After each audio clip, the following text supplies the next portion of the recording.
কি পারলে বিফলে যায় না, কথাটা সত্যি। এই যে আমার ওরি সকালে খেয়ে দিয়ে যে ঘুম দিছে, এখনো উঠতেছে না, অনেক ঘুমাইতেছে, কারণ আমারও শরীর আজকে অনেক খারাপ। ও আজকে আমার সাথে দুষ্টমিও করতেছে না, খেলতেছে না, আমাকে বিরক্তও করতেছে না, এই যে ঘুমাইতেছে।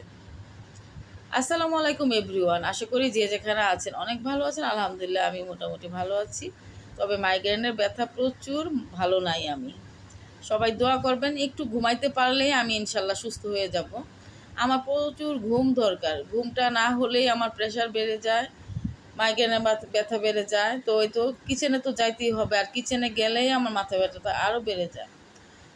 আর অনেক ঘুমাইতে হবে, কিন্তু ঘুমাইতে পারতেছি না, ছেলেটার পরীক্ষা, সব কিছু মিলিয়ে অনেক ভোরবেলা ফজর রক্ত উঠি, তারপর ওদেরকে বিদায় দিয়ে নাস্তা খাওয়ায়া আবার আমার যে কার্যক্রম আছে এগুলো শেষ করে কোরআন শরীফ পড়া, নামাজ পড়া করতে করতে দেখা যায় 12টা বেজে যায়।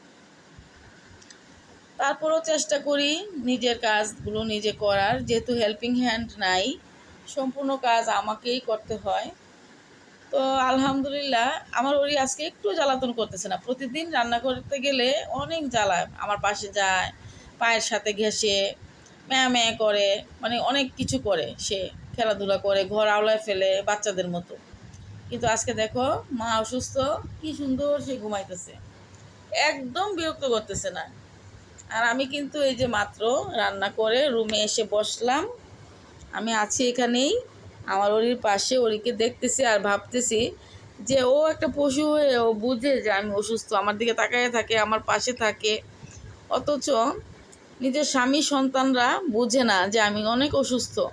আমি ঘুমাইলে কাঁচা ঘুমে আমাকে ডেকে উঠায় ফেলে, বাচ্চাগুলি বুঝে না, ছোট বাচ্চা, বিশেষ করে আমার ছোট ছেলেটা, আমি ঘুমাইছি, সে আমাকে ঘুমের মধ্যে এসে ডাক দিবে, মা দেখো তো এটা কি, এটা কি, এটা বলে ওটা বলে প্রশ্ন করে। কিন্তু ওর একদমই এই জিনিসটা বুঝাতে পারি না যে আমি যখন অসুস্থ থাকি আমাকে ডাইকো না, কাঁচা ঘুম ভাঙলে মাথা ব্যথাটা আরও বেড়ে যায়। তো যাই হোক, এরকম ছোট ছেলে মেয়ে যাদের ঘরে আছে তারা সবাই মনে হয় এরকম মাকে বেশি ইয়া করে, জানি না। তো যাই হোক, বাইরের ওয়েদারটা খুব সুন্দর, বাতাস বাইরে, মাশাল্লাহ। আমার গাছটা দেখো, আমি রুমে সবসময় ইনডোর প্লান্ট রাখার চেষ্টা করি। ইনডোর প্লান্ট আমার এই রুমে রাখার কোনো জায়গা নাই, কারণ এই যে এখানে আলমারিটা অনেক উঁচু, ইনডোর প্লান্ট কোথায় ঝুলাবো, আর ওইখানে জিনিসপত্র। তো আমি বুদ্ধি করে তাই জন্য এই যে জানলায় ইনডোর প্লান্টটা লাগাই দিছি সসের বোতলে। তোমরা এরকম লাগাতে পারো। ইনডোর প্লান্ট ঘরে থাকলে অনেক অসুখ থেকে মুক্তি পাবে, অনেক অসুখ বিসুখ কম হবে। আর গাছ তো অনেক ভালো, আর আমার পাশে ন্যাচারাল গাছ অনেক আছে বারান্দায়, দেখো ওই যে পিছনে। আর এখানে রুমে আমি জানলা এটা সেট করে দিয়েছি। আর দেখো আমি এত কথা বলতেছি তারপর ওরই উঠতেছে না। ওই যে আমার শরীর খারাপ, ও ঘুমাবে এখন সারাদিন, দেখো মাথা একদম চোখ মুখ ডেকে ঘুমাচ্ছে। ওরে শোনা, আবার হাত পা টানা দিতেছে।